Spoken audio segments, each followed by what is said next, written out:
Hello everyone, তোমরা কেমন আছো? আশা করি ভালোই আছো। আমিও মোটামুটি ভালো আছি। তো দেখো, এত বেলা করে মাংস এনেছে। তো মাংসটাকে আমি এখন ধুয়ে নেব। প্লাস্টিকে খুলে মাংসটাকে ভালো করে ধুয়ে নেব। ধুয়ে নিয়ে একটু গরম জল দিয়ে ভিজিয়ে রেখে দেব। তো দেখো, এই যে ধোয়া আমার হয়ে গেছে। এবার এদিকে কড়াইতে তেল বসিয়েছি। তেল বসানো হয়ে গেছে। আলুগুলোকে এক এক করে ভেজে নেব। ভেজে নেওয়ার পরে তারপর মাংসগুলোকে রান্না করব। তো এই যে আমার আলুটা প্রায় ভাজা হয়ে গেছে।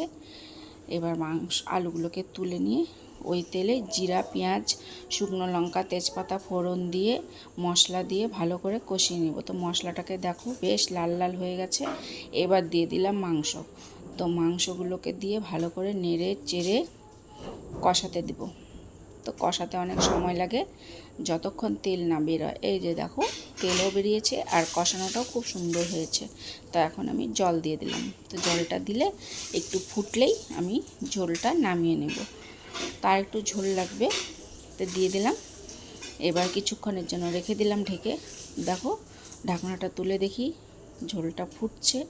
এবার গরম মশলা দিয়ে আমি নামিয়ে নেব আর পরিবেশন করব। তো এই যে দেখো, আমার মাংস ভালো লাগলে আমার পাশে থাকবে। নেক্সটে আবার দেখা হবে। টাটা।